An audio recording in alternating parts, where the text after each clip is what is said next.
And now, my friends, we're off to the movies in your front room. No worry about parking, no worry about paying over the odds for popcorn and other snacks. No, because it's time to get some Freeview film recommendations from our main man when it comes to mastering all your movie knowledge on the small screen. It is our Van Friday, Van Connor, and he joins us now. Good morning, Van. How's your week been, mate? How are things?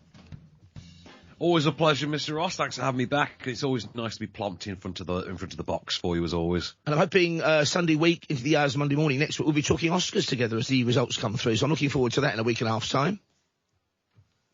Yes, indeed. Will we be celebrating more wins for All Quiet on the Western Front, or will sanity prevail and everything goes to everything everywhere all at once, which we can hope? Nothing is not controversial, there is our Van Connor, but you started with an absolute stone-cold, solid action classic. What's not to love? Tell us about The Rock, and I don't mean Dwayne Johnson. No, The Rock. This was the second feature film from then emerging music video director Michael Bay. Made his debut a year previous with the first Bad Boys, then came out in the summer of '96 with probably the film that I think most signified for the first part of his career what a Michael Bay film was, certainly until Pearl Harbor showed up.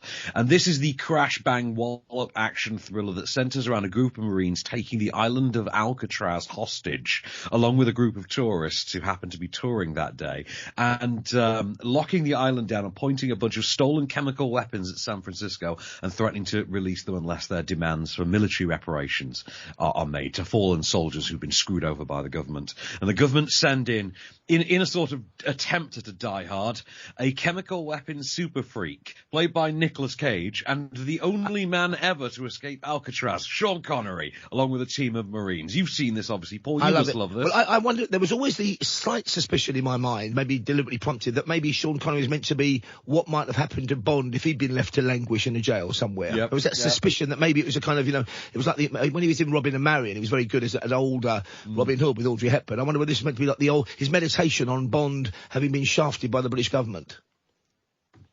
I think they have said that they did write it almost humorously as this is James Bond incarcerated. But alas, I mean, the fact that it's Connery playing it, that's all you need. It's him having the time of his life. And we have got the right clip to show that off as well. So this is on tonight, 10:45 on ITV. It is an absolute banger of an action flick. It never gets old because obviously the entirety of it is practical. It never dates. It's just a brilliant, solid action thriller. Cage is on fine twitchy form as well, and you get Ed Harris and John C. McGinley, Dr. Cox from Scrubs, as nasty Marines. But have a listen to the real reason to see this, which is Sean Connery as John Mason. So tonight, 10:45, ITV, here's Sean. As Ashford and Simpson might have sung, solid as a rock. Did they bother to tell you who I am, why I'm doing this, or are they just using you like they do everybody else? All I know is you were big in Vietnam. I saw the highlights on television. And you wouldn't have any idea what it means to lead some of the finest men on God's earth into battle and then see their memory betrayed by their own government. I don't quite see how you cherish the memory of the dead by killing another million. And this is not combat. It's an act of lunacy, General Sir. Personally, I think you're a idiot. I mean, you're right, he's having the time of his life. And it was a kind of goldenish period for him because it followed Hunt for Red October and it followed The Untouchables. But again, he was living large then, was he not? Sean Connery. What an underrated actor he was, and that voice is just... Him and Morgan Freeman, in who's got the most gravitas voice, would be a competition I'd like to have seen. Oh, yeah, and obviously his role in The Rock led directly to him starring in Entrapment with a then hot as straight fire Catherine Zeta-Jones in a catsuit all over the marketing campaign, if you remember as well. Comes straight out of The Rock, sort of reviving him as a sort of older generation action star. He's so good in it. Marvellous stuff. Now, I've got a confession to make to Van and to you guys. The next one I'm about to recommend, I have not seen. It went straight to video or DVD. It may be terrible. It went straight to video and DVD and stars Nicolas Cage, our second Nick Cage film of the evening, so it probably is a bit rough around the edges. I mention it mainly because I'm intrigued by the title. I like the setup, which sounds sort of Blade Runner meets Logan's Run, and because it's on a channel called Horror Extra. Now, it's on at 9 o'clock tonight on Horror Extra, Freeview channel, and I mention it because I thought the Horror channel had disappeared. It's popped up again on my Freeview choice selection as Horror Extra. You know, like most TV channels, 90% of everything in the media is rubbish, apart from talkSPORT, which we're the only rubbish show on talkSPORT and talkRADIO. But every now and again you get a gem, and I'm hoping that if it's not a gem, at least you'll remember to put Horror Extra into your Freeview box. Basically, the setup's very simple. Again, it resonates with Blade Runner at the beginning. Nicolas Cage's character, I think he's called Cross, is somebody who goes around and relocates people to a wonderful place called New Eden if they're not contributing to American society. There's been a weather meltdown, there's been some kind of atomic conflict or whatever, so the planet's in a right state. We can't afford to carry passengers is the theory, but we're going to give them an eye. We'll send them basically to what's portrayed as like Butlins, but with craft lessons. Of course, it ain't Butlins with craft lessons. It's a one-way ticket to, I'm guessing you can work out where. And when Nick Cage's very upright agent finds this out, he goes on the run with a mother, with a son, trying to escape what they call, almost ironically, like, the Ministry of Truth in 1984 tells lies, the Humanity Bureau. So the setup's derivative, but good. The trailer looks good. You might, after 10 minutes you don't like it, don't hate me, just switch it over. But remember, Horror Extra is now back on your Freeview boxes. It's a great channel, I think. And have you seen this particular, this was kind of, do we say, this was, Nick Cage's period in the wilderness, slightly, wasn't it? It's 40 Days in the Wilderness. Very much so. It comes from the wilderness years when Nicolas Cage was, by his own admission, just trying to pay off tax bills and just taking any gig he could get. I have seen this because it was when I was going through a period with my friend Chris Wilson in which we made it our solemn pledge to watch every movie that starred Nicolas Cage. It was an ordeal, but we managed to keep on top of it for the longest time. This is not one of the better ones. I mean, it's not Left Behind bad, no, but it's getting there. The one he did with Hayden Christensen, where he does an attempt at an English accent, is my personal favourite. I'll be looking out for that one, but it's the Humanity Bureau. It's 9 o'clock tonight on Horror Extra, which is on Freeview. Here's a bit of the trailer. No way you can't help these people. Their fate is sealed. They've got 24 hours. What is the truth? This will answer all of your questions. You can help others. What have we done? We have to leave, the three of us. Now! But whatever Cross is planning, it's your responsibility to make sure he doesn't succeed, or you may end up in the New Eden as well. Can you help it cross the border into Canada? You run and you don't look back, you hear me?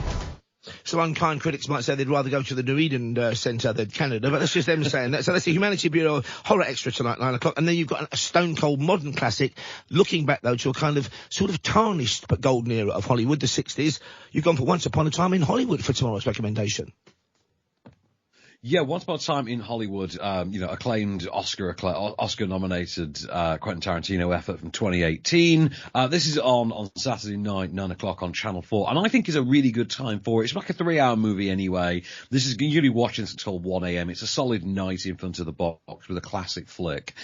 This largely centers around a bunch of disparate storylines that take place in Hollywood in 1969, literally the weekend leading up to the Manson family murders, which obviously historically are the point at which, the mood sort of changes in Hollywood and we move away from the new wave stuff and more towards, the darker edge of the 70s. The fall of America's innocence, as it were. We largely follow the events surrounding Rick Dalton, a fading movie star played by Leonardo DiCaprio, and his stuntman / best mate, Cliff, played by a seemingly annoyingly ageless Brad Pitt. Can I just say on that front, I saw this film alongside my other half, and there's a moment when Brad Pitt is basically a lunkhead living in a trailer. He fixes TV aerials. He gets on the roof of this building and takes his vest off. Oh, yeah. No man at that age should have a six-pack you could grate cheese on. It's a disgrace. No. All men in the audience of any age were getting nudges in the ribs from their other halves and, right, see what I've got to go home to. You think, Brad, come and eat a few calories for the lads, Brad. Come on, take a few weeks off. Well, as a snippet from this little gem and Brad's abs, which are just terrifying for a man that age. You can have this clip. This is Brad Pitt and Leonardo DiCaprio in a parking lot with Brad to cool Leonardo DiCaprio down from a bit of a manic outrage. Like I say, Once Upon a Time in Hollywood is on tomorrow night, 9 o'clock on Channel 4. Here's Brad and Leo. All right, what's the matter, partner? It's official, old buddy. Well, it has been. What are you talking about? What did that guy tell you? Told me the goddamn truth is what he told me. Whoa. Hey. I'm sorry about that. Here, put these on. Don't cry in front of the Mexicans. Now, what's got you so upset, man? Well, coming face to face with the failures that is your career ain't worth crying about, then I don't know what the is. Right. That guy in there turned you down? wants to help me get into Italian movies. Well, then what's the problem? I gotta do Italian goddamn movies. That's a problem. Come on. Whoa, and in fact, you know, it represents some of the attitudes of the time. I love Damian Lewis almost in a cameo as Steve McQueen in this film. And it's got a real kind of sense of joy and sunshine. You're right before some darkness descends. But it's not quite the outcome you might expect, folks, if you're familiar with the Benson story and you've not seen this film. So let's go now to my recommendation. Now, this is much earlier, and it's a kind of real hats off, A, to my teenage years, and B, to Rackle Welch, the late Rackle Welch. It is, of course, on Talking Pictures TV, 20 to 3, tomorrow afternoon. 1 million years BC, completely historically inaccurate. Some of the stop-motion animation by the legend Ray Harryhausen looks very clunky to our eyes these days. It's a long way back. This is the year West Ham won the World Cup, 1966. Hammer Films kind of made it and produced it, and it was certainly a career launch-off and a game-changer for Rackle Welch. And also, I think it reignited everyone's cinematic love affair with dinosaurs, when other films followed it. And then I think without this film, it's difficult to think Michael Crichton would have written Jurassic Park. Maybe he wouldn't have done, and we wouldn't have that kind of massive franchise. So it's obvious era, but you do get Rackle Squelch, as my dad always called her, in a kind of chamois, suede and fur bikini, and you get her with an impossibly bouffanted hairsprayed hair, even though it's meant to be 1 million years ago, pretty much, when human beings weren't on planet Earth as they are now anyway. Some of the special effects are good, some are terrible and hokey, and it is a very simple story. Basically, Rackle Welch is from one tribe, she falls in love with somebody from the other, so it's a Stone Age Romeo and Juliet, and, and lots of dinosaurs stirred into the mix. Oh, and by the way, endless earthquakes and volcanoes going off. So, I think it's a pretty good, it would be better off it's, I think, in January, say November or January, because it's very much a wet Saturday afternoon or wet Sunday afternoon film. So we called it, folks. And I mean, who doesn't love this film in a sneaky way? Even some of the most highfalutin critics who write for like The Guardian or whatever, they must in their heart of hearts think, that's a great film still. That's my childhood right there. That and Jason of the Argonauts. Definitely. Harryhausen all the way. Here we go then. 20 to 3 tomorrow afternoon on Talking Pictures TV. 1 million years BC. Here's the trailer. You will share the unending thrills and excitement of a world of primitive wonders, of primeval terror and savagery. You will indeed live in another world, in another time, as the centuries fall back to reveal the Earth 1 million years BC.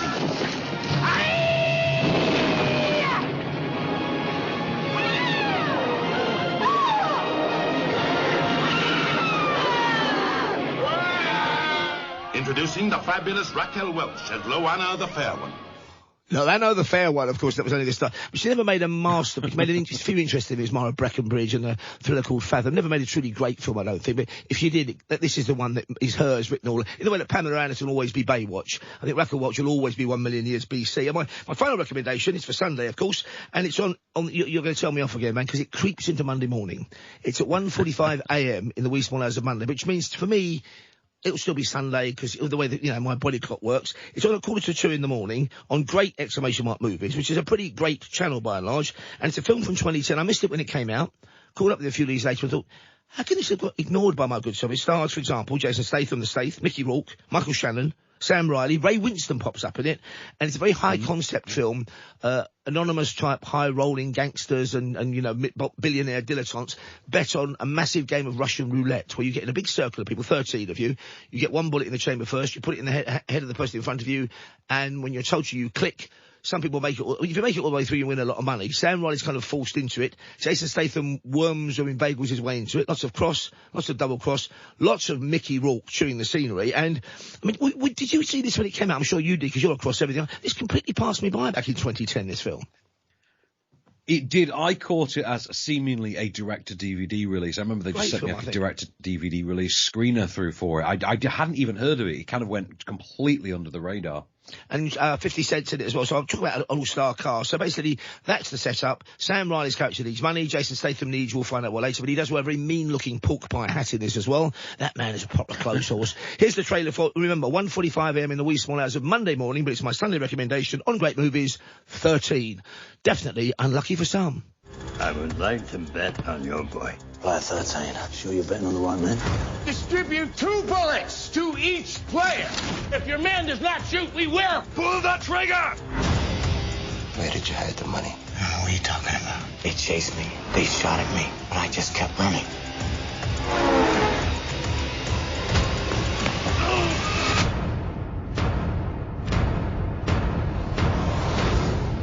Happy trails, partner. Happy trails to you until we meet again. Good film, that one. I recommend it, folks. If you like anything to do with action, a slight kind of cross and double cross, that'll be the one for you. And what's your final recommendation? I think you've gone superhero-tastic for us, haven't you, this morning, man?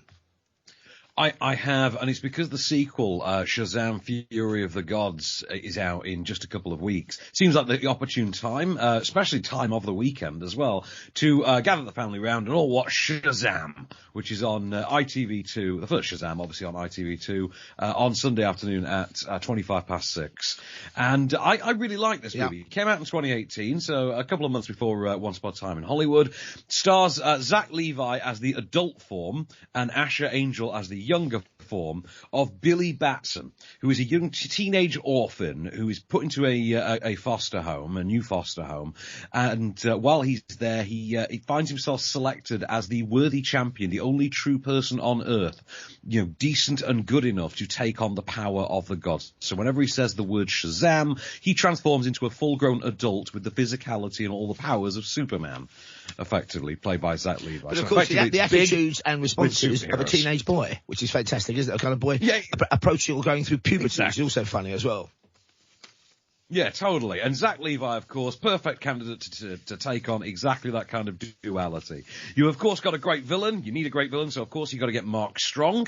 And he's great in that very Mark Strong, creepy-like way. But the real fun here is all the supporting cast, which all of whom just turn out an absolute treat. There's loads of surprises in this that I didn't quite expect. I think it's a lot of fun. You can see this Sunday afternoon on ITV2 at 6:25. I've got a clip for you. And this is Billy stuck in Shazam form, having to sneak back into his foster home. And before we hear from Silly Billy, who's overstayed his welcome a la Cinderella, but with a cape on, remind us about your podcast Off Screen, which I think drops later today with your pal Adam. Yes, you can hear Adam Ball and I reviewing all of the week's new releases in podcast form on podcast platforms from 8 a.m. Just search for Off Screen. That's Van Connor, our main man. Here's Shazam, of course, his Sunday recommendation, and we'll talk to Van again next week as a kind of preview of the Oscars as well. Here we go, Shazam! I'm so worried about you. I told you this was a bad idea! Oh, Freddy? Wait, what happened to the stairs? Hey, covering her mouth if you're gonna kidnap her is not gonna make her less scared, okay? Darla, it's me, it's Billy. I know I don't look like me. A wizard made me look like Maybe this. don't start with the wizard, it's just gonna make her more confused. Some old guy brought me to a temple, and he made me say Shazam. Verbally triggered body manipulation properties? You can switch by saying Shazam! Listen to me, Darla, you cannot tell anybody about this, alright? But it's Billy, he's a hero. Yeah, but if a supervillain finds out that he's a hero, that endangers us, okay? A hero's loved ones are like the perfect bad guy target. They missed a trick there. They should have queued up Paper Lace's Billy, Don't Be a Hero. We'll have till 5. The weather's on the way.